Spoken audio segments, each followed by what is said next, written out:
My stay-at-home wife said, I hired a maid because cleaning is below me. You make enough money, so deal with it. I replied, you're absolutely right. Then I fired the maid, canceled my wife's credit cards, and served her divorce papers citing redundancy. Her face when I explained that if I'm paying a maid, I don't need a wife.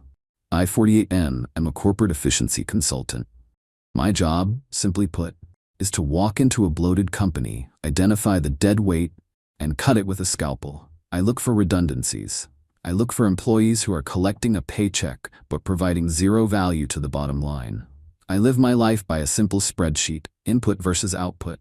If the input, money effort, exceeds the output value happiness, you terminate the project immediately.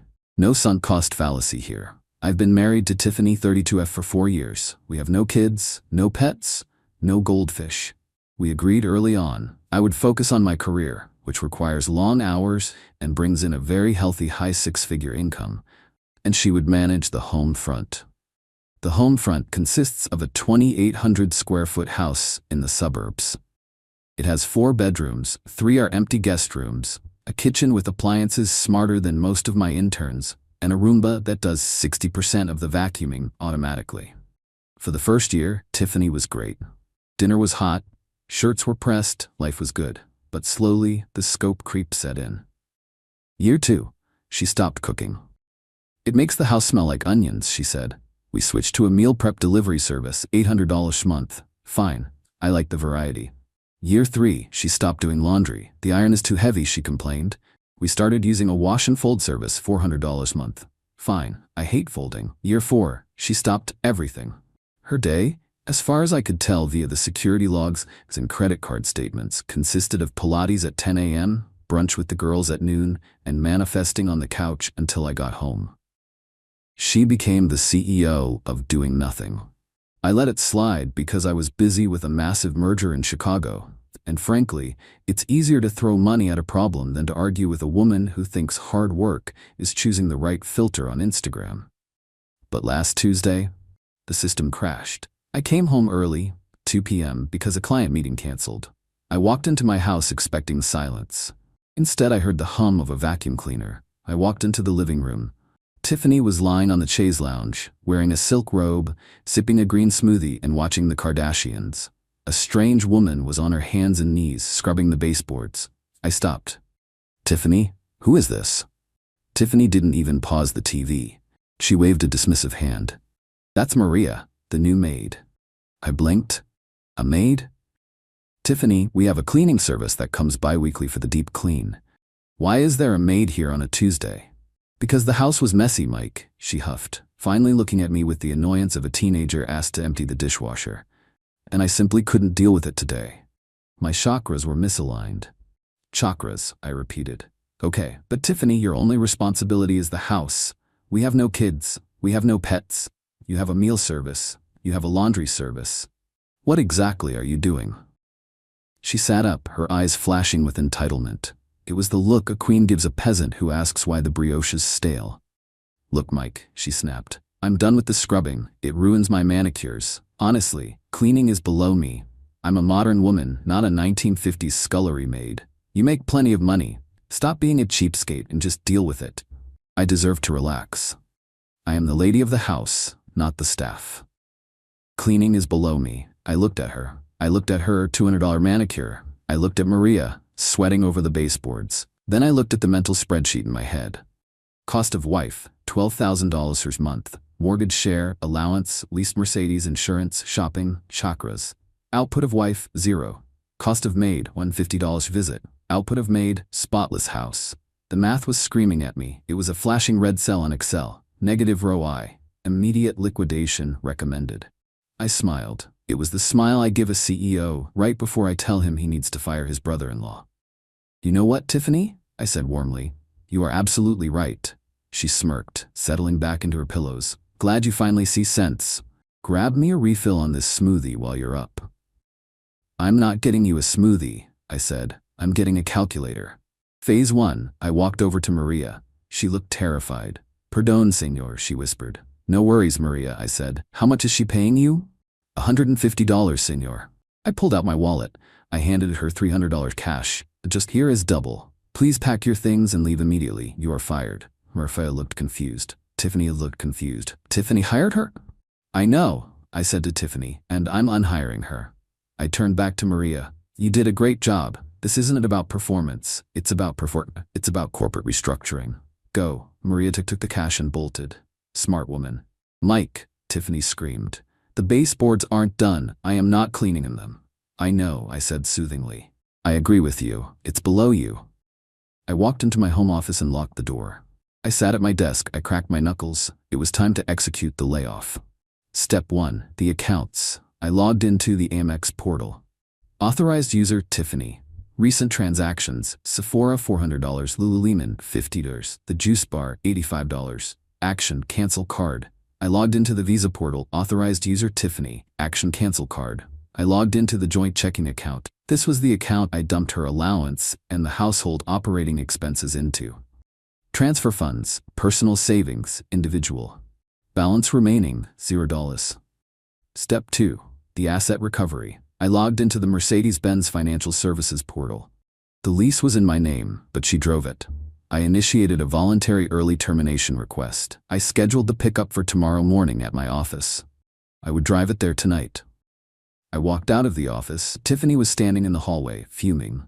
You are being so dramatic, she spat. I'm going to Nordstrom to buy a dress for the gala. Don't wait up. Have fun, I said. Don't forget your receipt. She grabbed her purse, the Louis Vuitton I bought her for surviving the stress of planning a vacation, and stormed out. I watched her drive away. Then I went to the kitchen, made a sandwich, and waited for the fireworks. Phase 2. 2 hours later. My phone didn't ring. It vibrated with the rage of 1,000 suns. Missed call Tiffany. Missed call Tiffany. Text: my card was declined. Mike, pick up the phone. The cashier said declined in front of everyone. I am mortified. I took a sip of my beer. I texted back, standard procedure for a canceled account. Cost-cutting measures. We are tightening the belt. Q4 projections were low. Text: I am at the Cheesecake Factory and I can't pay for my salad. Come here now. I laughed so hard, I nearly choked. She went from Nordstrom to the Cheesecake Factory. A true woman of culture. Reply: dishwashing is a noble profession. Maybe you can work it off, or ask Maria for a loan. She came home an hour later. She must have used the emergency $20 bill she keeps in her glove box for valet parking. She burst through the door, looking like a hurricane in designer heels. You humiliated me, she shrieked. Do you have any idea how embarrassing that was? I had to call Jenna to Venmo me money for a salad. Jenna! She hates me! She thinks I'm broke. Jenna sounds astute, I said, not looking up from my iPad. Why did you cancel the cards? We are restructuring the household, I said. I ran the numbers. We are over budget on non-essential personnel. Non-essential? She looked like she'd been slapped with a wet trout. I am your wife. Correction, I said. You are a stay-at-home wife who doesn't stay at home and doesn't do wifely things. You are a lifestyle consultant with one client, and the client is unhappy with the service. I'm not cooking, she screamed. I'm not cleaning, and you are sleeping on the couch. I won't be sleeping on the couch, I said, because it's my couch. In my house, paid for by the job you think is an infinite money glitch. I stood up. I'm going to bed. The Mercedes is going to the office with me tomorrow. You might want to download the bus schedule. Phase 3. The next morning, Tiffany came downstairs. She looked ragged. She hadn't slept. She expected the fight to be over. She expected me to apologize and hand over a new black card. She sat at the table. Okay, I'm ready to accept your apology. Turn the money back on, and I won't tell my mother you had a mental breakdown. I placed a single manila envelope on the table. Tiffany, we need to have a performance review. A what? A performance review. It's standard corporate procedure before termination. I opened the folder. Let's look at your KPIs, key performance indicators, for the last fiscal year. Cooking, 0 meals prepared. Cleaning, outsourced to vendors. Maid laundry service. Emotional support, negative score. See Hakra's incident. Financial management, $4,000 a month over budget. I looked at her over my reading glasses. Tiffany, if you were an employee, you would have been fired for cause 6 months ago. But because we have a contract marriage, I have to do this formally. I slid the papers across the table. Petition for dissolution of marriage. She picked it up. Her hands were shaking. Divorce? You're divorcing me because I hired a maid. No, I said. I'm divorcing you because of redundancy. Redundancy? Yes. You see, yesterday you established a key fact. A maid can do your job better, faster, and cheaper. If I pay a maid $300 a week, I have a spotless house. If I pay you $12,000 a month, I have a dirty house and an attitude problem. Therefore, the position of Tiffany has been made redundant by Maria. I am eliminating your role to streamline operations. I don't need 2 people to not clean the house. She stood up, her face turning purple. You can't do this. I am your partner. I am entitled to half. I will take the business. I will take the house. Actually, I pointed to page 5. You signed a prenuptial agreement 4 years ago. Remember? You were so eager to lock down the provider that you barely skimmed it. It's ironclad. You get what you came in with, which, according to my inventory, is a 2016 Toyota Corolla, which is at your mom's house, and a box of fast fashion shoes. Oh, and per Section 8, subsection C, you get a one-time relocation stipend of $5,000. Don't spend it all in one place. That prenup won't hold up. I was under duress. You had your own lawyer, I reminded her. I paid for him. We have him on video explaining the terms to you. You're cooked, Tiff. She threw the papers at me. They fluttered to the floor. I'm not leaving. This is my house. I have rights. Squatter's rights. Actually, I checked my watch. It's 9 a.m. The movers will be here at 10. Movers? Yes, I paid for a white glove service to pack your personal effects. Consider it a generous severance package. You have 1 hour to separate your Sephora haul from my assets. If you can't decide, I'll decide for you. And trust me, I'm very efficient. Phase 4, the next hour was the funniest thing I have ever witnessed. Tiffany went through the 5 stages of grief in about 45 minutes. 1. Denial. She sat on the floor crying. But we were going to go to Italy. Response. I am going to Italy. You are going to Ohio, where her mom lives. 2. Anger. She tried to break the Nespresso machine. Response. That's coming out of your $5,000 relocation stipend. Keep going, and you'll leave here owing me money. 3. Bargaining. This was the best part. Okay, I'll clean, I'll show you. I'm not useless. She ran to the kitchen. She grabbed a sponge. She looked at it like it was an alien artifact. She grabbed a bottle of bleach and tried to spray it on the mahogany dining table. Stop! I yelled, grabbing the bottle. Jesus, Tiffany? That's bleach. You'll ruin the finish. I'm cleaning, she sobbed. You're destroying assets? I said. You don't even know how to clean. You're unskilled labor. It would cost me more to train you than to replace you. 4. Depression. She collapsed on the rug. I can't live with my mother. She makes me eat carbs. Acceptance. The movers arrived. 3 burly guys named Tony, Sal, and Vinny. Pack everything in the pink room, I instructed, and the closet on the left. Leave the electronics. Leave the furniture. If it looks like it was bought at a kiosk, pack it. If it looks expensive, ask me.